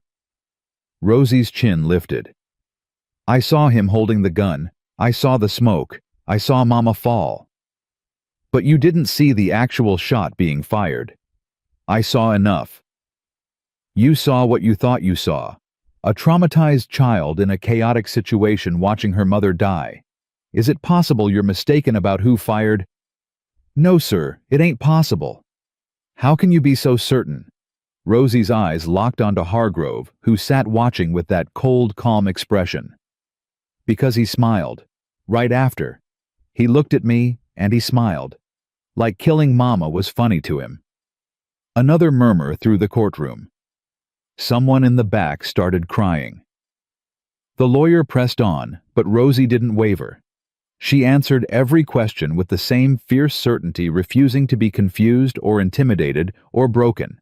When she finally stepped down, Caleb caught her in his arms. You did so good, sweetheart. So good. I told them, she whispered against his chest. I told them what he did. Yes, you did, and they heard you. Every single person in this room. Sam was next. He walked to the stand with his jaw clenched and his shoulders squared, looking more like a soldier than a 9-year-old boy. Sterling led him through the basics, how he came to the camp, what the work was like, how the children were treated. Can you describe the conditions in the mines, Sam? Dark, hot, hard to breathe because of the dust.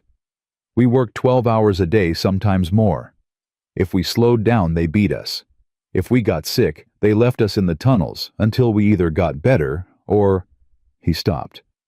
Or what, Sam? Or we didn't. Did you ever see children die in those mines? Yes, sir. 3 that I know of. Cave-ins mostly. Or the cough that comes from the dust. Once you got that cough, you didn't last long. Hargrove's lawyer objected repeatedly, claiming bias, unreliability, trauma-induced confusion. The judge overruled, each time his expression growing darker by the minute. Then came the question Caleb had been dreading. Sam, can you tell the court about the man named Burke? Sam's hands gripped the arms of the chair so hard his knuckles went white. Burke was one of Mr. Hargrove's men. He watched Hannah, one of the younger girls. Watched her in a way that wasn't right. What do you mean by that? The way a wolf watches a lamb, like he was waiting for his chance. Sam's voice shook, but he pushed on. One night I heard Hannah scream, found him dragging her toward the back buildings, the ones where they took the girls who... Take your time, son. I knew what he was going to do. Everyone knew what happened in those buildings, so I grabbed a rock, hit him, kept hitting him until he stopped moving. The courtroom erupted. Shouts, gasps. Hargrove's lawyer demanding the boy be arrested for murder. The judge banged his gavel until silence returned. You killed a man, the judge asked quietly. Yes, sir, to save Hannah. He was going to hurt her real bad, and there wasn't nobody else to stop him. How old were you when this happened? 9, sir. Same as now. The judge stared at Sam for a long moment. Something shifted in his expression. Something that looked almost like respect. Thank you for your honesty, son. You may step down. One by one, the other children testified. Toby still weak, telling about the dust and the cough and the boys who disappeared. Grace somehow still able to smile, describing her mother's death and the nice lady who'd sold her to Hargrove. Even Hannah, quiet Hannah who never spoke, whispered her story to the silent courtroom. The only one who didn't testify was Jesse. Too young, too traumatized, too lost in whatever world he'd retreated to when his mother died. But he didn't need to. By the time the children finished, half the courtroom was in tears. Then came Jonas Webb. Hargrove's face changed when his nephew took the stand. For the first time, real fear flickered in those cold eyes. "Mr. Webb, can you state your relationship to the defendant? He's my uncle, my mother's brother. And your occupation?" "I was a deputy in Buffalo, but before that I worked at my uncle's camp. Helped run the operation." "Can you tell the court what that operation involved?" Webb took a deep breath. "Children, mostly. My uncle would find families in debt offer to take their kids as payment. Sometimes he'd buy them outright from orphanages or workhouses. Sometimes he'd just take them when no one was watching. And what happened to these children? They worked the mines, the small tunnels where grown men couldn't fit. 12, 14 hours a day, no pay. Barely enough food to keep them alive. What happened when they couldn't work anymore?" Webb's voice dropped. "They disappeared. My uncle called it processing. Said they went to other operations, other camps. But I saw the graves, up in the high meadow where he thought no one would find them." "You're saying children died and were buried secretly?" "Yes, sir. Dozens of them over the years. Maybe more." The courtroom had gone deathly silent. Hargrove's lawyers were conferring frantically, their confidence shattered. "Why are you coming forward now, Mr. Webb?" "Because I can't live with it anymore." Webb's voice cracked. "Because I looked the other way for too long, and children died because of it. Because those kids sitting there," he pointed at Rosie and Sam and the others, "they had the courage to run, the courage to fight back, and I figured if they could be brave, maybe I could too." He looked directly at his uncle. "I'm sorry it took me so long, but I'm done being a coward." Hargrove's lead lawyer stood for cross-examination, but his voice had lost its smoothness. "Mr. Webb, you expect this court to believe you'd testify against your own family. I expect this court to believe the truth. And what is that truth? That you betrayed your blood for strangers. That I finally chose to be a decent human being." Webb's eyes were steady. "Something my uncle never taught me, but I learned anyway." The documents came next. Page after page of Hargrove's records entered into evidence. Forged signatures, payments to corrupt officials, lists of children with terminated written next to their names. By the time Sterling finished presenting the evidence, Hargrove's confident smile had vanished entirely. The judge called for a recess. Caleb took the children outside, let them breathe fresh air, drink water, try to process what they'd been through. Rosie sat on the courthouse steps, staring at nothing. "You okay?" Caleb asked, sitting beside her. "I don't know. I feel empty. Like I said, everything I had inside me, and now there's nothing left." "That's normal. What you did in there, what all of you did, it took everything you had. It's okay to feel wrung out." "What happens now?" "Now we wait for the judge to decide." "What if he decides wrong?" Caleb didn't answer, couldn't, because the truth was, he didn't know. The law was supposed to protect the innocent, punish the guilty. But he'd seen enough of the world to know it didn't always work that way. The recess lasted an hour. When they filed back into the courtroom, Caleb noticed that Hargrove's lawyers looked defeated. Hargrove himself sat rigid, his composure cracking around the edges. The judge took his seat, surveyed the room, and cleared his throat. "In the matter of Silas Hargrove versus Caleb Thornton, I have reviewed the evidence and heard testimony from multiple witnesses. The petition for return of contracted laborers is denied." A gasp rippled through the courtroom. Hargrove shot to his feet. "This is outrageous. I have legal contracts." "Sit down, Mr. Hargrove." The judge's voice was thunder. "Your contracts are fraudulent. Your operation is criminal, and based on the testimony and evidence presented today, I am ordering your immediate arrest on charges of murder, kidnapping, and trafficking in children." Deputies moved forward. Hargrove's lawyers tried to object, but it was useless. Within moments, the man who had terrorized so many children was in chains being led out of the courtroom. He passed Caleb on the way out, stopped, leaned close. "This isn't over," he hissed. "I have friends, powerful friends. You think a conviction will stop me? I'll be out in a year. And when I am, I'll find you.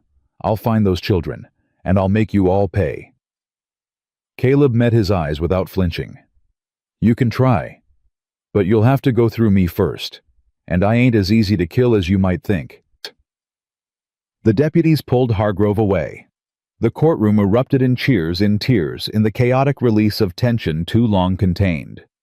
And in the middle of it all, 6 children clung to each other and to the man who had saved them, finally understanding that they were free.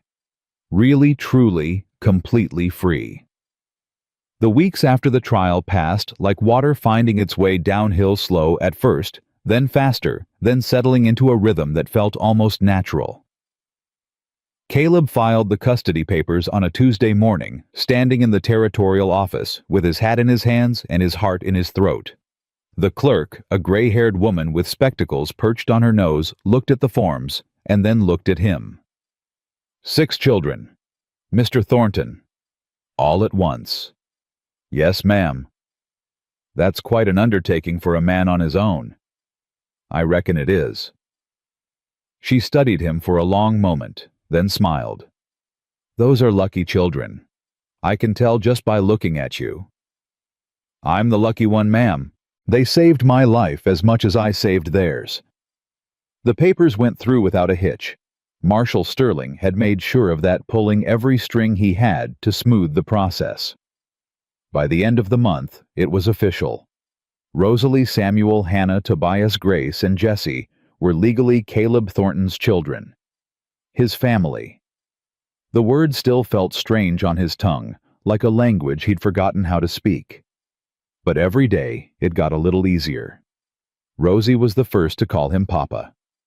It happened on a Thursday evening, unremarkable in every way. She was helping him with dinner, standing on a stool to reach the stove, when she turned and said, "Papa, can you hand me the salt?" Then she froze. Her face went red. "I'm sorry, I didn't mean to. I know you're not really—" "Rosie." Caleb set down the pot he was holding. "I am, if you want me to be. But your real children are gone, and nothing's going to bring them back." He crouched down to her level. "But that doesn't mean I can't love again. Doesn't mean my heart is closed forever. You and your brothers and sisters, you opened it back up. And I'm grateful for that every single day." Her eyes filled with tears. "So it's okay if I call you Papa?" "It's more than okay. It's—" His voice caught. "It's everything." She threw her arms around his neck, and Caleb held her while dinner burned on the stove, and neither of them cared. Sam took longer. The boy had been hurt too deeply, trusted too little to let down his guard easily. He called Caleb Sir for weeks after the trial, maintaining that formal distance like armor. Caleb didn't push, just kept showing up, teaching Sam about the ranch, about horses, about all the things a father teaches a son, waiting for the walls to come down on their own time. It happened in the barn late one night when Caleb found Sam crying in the hayloft. "Hey!" Caleb climbed up, settled beside him. "What's wrong?" Sam wiped his face angrily. "Nothing. I'm fine." "You don't look fine." "I said I'm fine." Caleb waited. Didn't speak. Just sat there in the darkness, letting the silence stretch out until Sam couldn't hold it anymore. "I had a dream," the boy finally whispered. "About my mama. The real one. The one who sold me." "What kind of dream?" "She was reaching for me, crying, saying she was sorry, saying she didn't have a choice." Sam's voice cracked. "And I wanted to forgive her. I wanted to so bad, but I couldn't. I just kept running away from her." Caleb let out a slow breath. "That's a hard dream. I'm a bad person, for not forgiving her, for being angry." "No, son, you're not." Caleb put a hand on Sam's shoulder. "Your mama made a choice, a terrible choice, and you have every right to be angry about it. Forgiveness isn't something you owe her. It's something you give yourself when you're ready. If you're ever ready. What if I'm never ready? Then that's okay too. The anger doesn't make you bad. It makes you human. Sam was quiet for a long moment. Then so softly Caleb almost didn't hear. My mama never hugged me.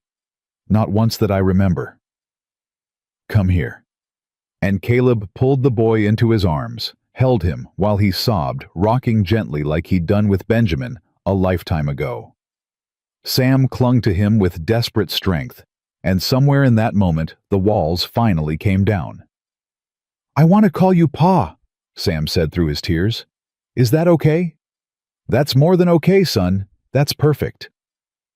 Hannah never called him anything out loud, but she started leaving things for him, drawings mostly, pictures of the ranch, the horses, the mountains, and always in every picture a tall figure surrounded by smaller ones, their family. One morning, Caleb found a picture on his pillow. It showed him sitting by the fire, with all 6 children around him. At the bottom, in careful wobbly letters, were the words, My Papa. He kept that picture in his pocket for the rest of his life. Toby recovered slowly. The cough never fully went away, but it got better with time and medicine and proper food.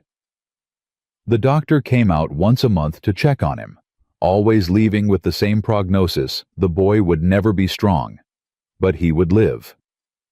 That was enough. Toby took to ranch life like he'd been born to it. He couldn't do the heavy work, but he had a gift with the animals. The horses calmed under his touch. The chickens followed him around the yard like he was their king. Even the ornery barn cat, who hated everyone, would curl up in Toby's lap and purr. I want to be a veterinarian, Toby announced one day at breakfast. When I grow up, I want to help animals the way Dr. Finch helps people. That's a fine goal, Caleb said. Going to take a lot of studying. I don't mind studying. Sam's been teaching me to read. I'm getting pretty good. Is that so? Show him, Rosie urged. Toby grabbed a book from the shelf, one of Ellie's old novels, and started reading aloud. His voice was halting at first, uncertain, but he pushed through. Word by word, sentence by sentence. A boy who'd been told he was only good for crawling through mine tunnels, reading literature. Caleb had to look away, so the children wouldn't see him cry.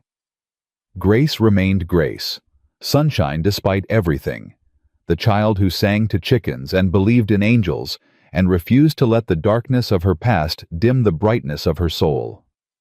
She called Caleb Daddy from the start, as if it had never occurred to her to call him anything else. Daddy, look at this flower. Daddy, can I have another biscuit? Daddy, will you tell me a story before bed? Every time the word hit him like a gift he didn't deserve. Every time he said yes. But it was Grace who asked the hardest question one night when Caleb was tucking her in. Daddy, is Mama watching us from heaven? Caleb's heart clenched. Which mama, sweetheart? Both of them. My real mama and your real wife. Are they friends now up there?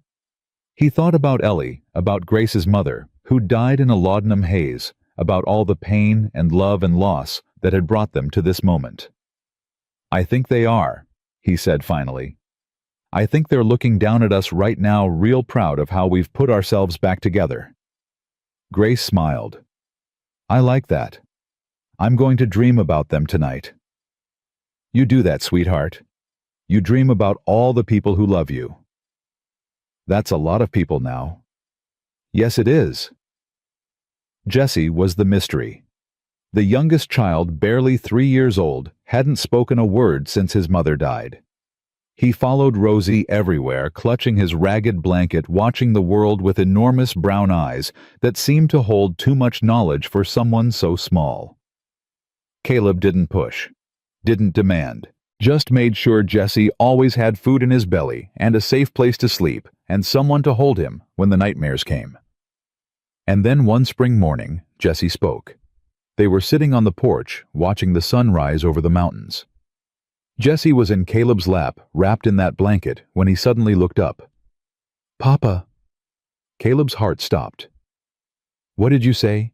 Jesse's small hand touched his face. Papa. Yes, little one, I'm your papa. Mama's gone. I know, son, I'm so sorry. But you're here. I'm here, and I'm not going anywhere. Jesse considered this for a long moment. Then he nodded once like he'd decided something important and snuggled closer. He still didn't talk much after that, but he talked, and every word was a victory. Spring melted into summer. The ranch came alive with 6 children running and laughing and getting into trouble. Caleb found himself busier than he'd been in years. Fixing fences, they climbed building furniture, they needed cooking meals for 8 instead of 1. He'd never been so exhausted. He'd never been so happy. Martha Sterling came to visit in June bringing pies and books and the kind of practical wisdom only a woman who'd survived child labor herself could offer. You're doing good, she said, watching the children play in the yard. Better than good. You're healing. They're healing me. That's how it works. Broken people helping each other mend. She smiled. My mother used to say that's what family is, not blood, but choice. The decision to stand together even when it's hard. Your mother was a wise woman. She was, and so is yours in her own way. Caleb didn't understand at first. Then he followed Martha's gaze to where Rosie was organizing the younger children into some kind of game, her voice carrying across the yard with the authority of a general. She's not. Maybe not by birth. But that girl mothers those children as surely as any woman ever mothered anyone. You gave them a home, Mr. Thornton. But she gives them structure, safety, love. Martha patted his arm. You're raising something special here. Don't ever forget it. Word came in July that Silas Hargrove had died in prison. Marshal Sterling brought the news himself, riding up to the ranch on a hot afternoon with his hat in his hands and a complicated expression on his face. They found him in his cell yesterday morning. Heart gave out, they say, though there's some who think one of his fellow prisoners might have helped it along. Caleb felt nothing. Not joy, not relief, not even satisfaction. Just emptiness where the rage used to be. Do the children know? Not yet. Figured you should be the one to tell them. He gathered them that evening after dinner in the main room that had become the heart of their home. I have something to tell you, he said. About Mr. Hargrove. Rosie's face went pale. Sam's jaw clenched. The younger children moved closer together, instinctively seeking comfort. He died. In prison. He can't hurt anyone anymore. Silence. Then Grace asked, Is he in heaven with our mamas?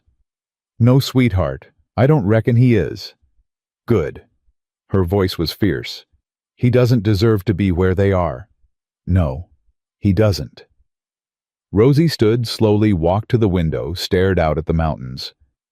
I thought I'd feel different, she said quietly. When he was finally gone. I thought I'd feel free. And you don't? I feel nothing. Like it doesn't matter. Like he already took everything he could take, and dying doesn't give any of it back. Caleb went to her, put his hands on her shoulders. That's the truth of it, sweetheart. Revenge doesn't heal. Justice doesn't undo what was done. All we can do is keep living, keep moving forward, keep building something good out of the wreckage. She turned to look at him. Is that enough? It has to be, because it's all we have. Sam spoke up from his chair. I'm glad he's dead. I know that makes me bad, but I am. It doesn't make you bad. It makes you honest. Caleb looked at all of them, these 6 children who'd been through hell and come out the other side. You're allowed to feel however you feel. Anger, relief, nothing at all. There's no right way to process something like this. I feel relieved, Hannah whispered. It was the most she'd said in weeks. I kept thinking he'd escape, come back for us. Now I know he can't. He can't, ever again. The children drifted off to bed one by one, leaving Caleb alone with his thoughts and the dying fire. He sat in the chair that had been Ellie's in the house that had been their home, surrounded by ghosts and memories and the sounds of 6 children sleeping peacefully. 4 years ago, he'd wanted to die. Now, for the first time in longer than he could remember, he wanted to live. Fall came with a blaze of color and the first whispers of winter. The children went back to their studies, taught by a schoolmarm who rode out from town 3 times a week. Sam proved to have a gift for mathematics. Rosie devoured books faster than Caleb could get them. Toby struggled, but persevered, his determination outweighing his difficulties. And one October morning, something miraculous happened. Caleb was repairing the barn roof when he heard it. A child's voice, high and clear, singing. He looked down and saw Grace dancing in the yard, twirling with her arms out, face turned up to the sun. And beside her, holding her hand, was Jesse, singing. His voice was thin, uncertain, the words of the song barely recognizable. But he was singing. This child who hadn't spoken for over a year, who'd retreated so far into himself that Caleb had feared he'd never come back, was singing. Caleb climbed down from the roof so fast he nearly fell. He stood at the edge of the yard, watching, hardly daring to breathe. Grace spotted him first. "Daddy, look, Jesse's singing with me." Jesse stopped suddenly, shy, pressing close to his sister. "Don't stop," Caleb said gently. "That was beautiful." "He's been practicing," Grace said proudly. "In our room at night. I've been teaching him." Caleb knelt down, opened his arms. Jesse hesitated, then toddled over and let himself be held. "I'm so proud of you," Caleb whispered. "So proud." Jesse's small voice was barely audible.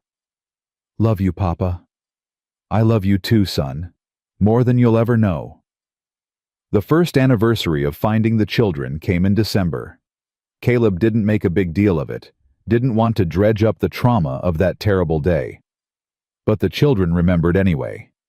"1 year," Rosie said at breakfast. "1 year since you found us." "Best day of my life," Caleb said.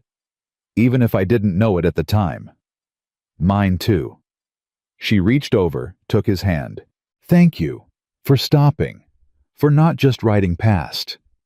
"I couldn't have ridden past if I'd wanted to. Something in your scream just grabbed hold of me. Wouldn't let go. Mama used to say God works in mysterious ways. Your mama was a wise woman." "She was." Rosie's smile was sad but peaceful.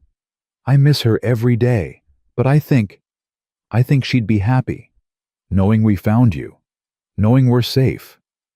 "I hope so. I know so." That night, Caleb did something he hadn't done in 4 years. He walked up the hill to the 3 graves behind the house. Ellie, Benjamin, Charlotte. His first family lost to fever and time. He stood in the cold snow falling gently around him and spoke. "I brought some new folks home. 6 of them. Kids who needed someone to fight for them." He cleared his throat. "I hope you don't mind. I hope you understand that loving them doesn't mean I love you any less. It just means my heart got bigger. Had to hold all this." The wind stirred the snow, soft and gentle as a caress. "Rosie reminds me of Charlotte. Same fierce eyes, same stubborn chin, and the others. They're teaching me things I forgot I knew. How to laugh, how to hope, how to wake up in the morning and be glad of it." He touched Ellie's headstone. "I miss you, love. Miss you every day. But I'm not drowning anymore. I'm swimming. And I think that's what you'd want for me." A branch cracked behind him. Caleb turned to find Sam standing there, a lantern in his hand. The others were worried. "It's getting cold." "I'm coming." Sam stepped closer, looked at the graves. "Your first family." "Yes." "Do you tell them about us?" "I do." "What do you say?" Caleb smiled. "That I'm the luckiest man in the world. That I got a second chance I didn't deserve. That they'd love you all as much as I do." Sam was quiet for a moment. Then he said, "I think they'd be proud of you, Pa, for what you did, for who you are. I think they'd be proud of you too, all of you." They walked back to the house together, the lantern casting a warm glow against the snow. Through the windows, Caleb could see the others. Rosie reading by the fire. Grace and Hannah playing some kind of game. Toby and Jesse curled up together on the couch. His family. Not perfect. Not unbroken. Scarred and wounded and still learning how to trust, how to love, how to believe in tomorrow. But together. That was what mattered. That was what made it real. Caleb opened the door, stepped inside, and was immediately surrounded by warmth. By voices. By small hands reaching for him, wanting to show him things, tell him things, share things. "Papa, look what I drew." "Pa, can you help me with this problem?" "Daddy, Grace took my biscuit." Did not. The noise should have been overwhelming. Instead, it sounded like music. He sat down in his chair, let the chaos wash over him, and felt something settle into place in his chest. Something that had been broken for 4 years, finally healing over. Grace climbed into his lap. Jesse toddled over to lean against his leg. Toby started reading aloud from his book, while Hannah listened quietly. Sam and Rosie argued good-naturedly about something that didn't matter. A year ago, Caleb had been dead inside. A year ago, these children had been running for their lives through the snow. Now they were home. Really home. With a father who would kill for them, die for them, live for them. And live he would. For as long as God gave him. For every sunrise and every sunset. For every scraped knee and every bedtime story. For every tear wiped away and every laugh shared. This was his second chance. His redemption. His resurrection. And he would not waste a single moment of it. The fire crackled. The wind howled outside but couldn't get in. And Caleb Thornton, the man who'd wanted to die, sat surrounded by the family he'd never expected to find, and finally understood what it meant to be alive. Some stories end with tragedy. Some end with triumph. This one ended with something better. Something truer. Something that lasted beyond the final page and echoed into years and decades, into grandchildren and great-grandchildren, into a legacy of love that started with a scream in a frozen valley and became a song that never stopped singing. It ended with family. And that was enough. That was everything.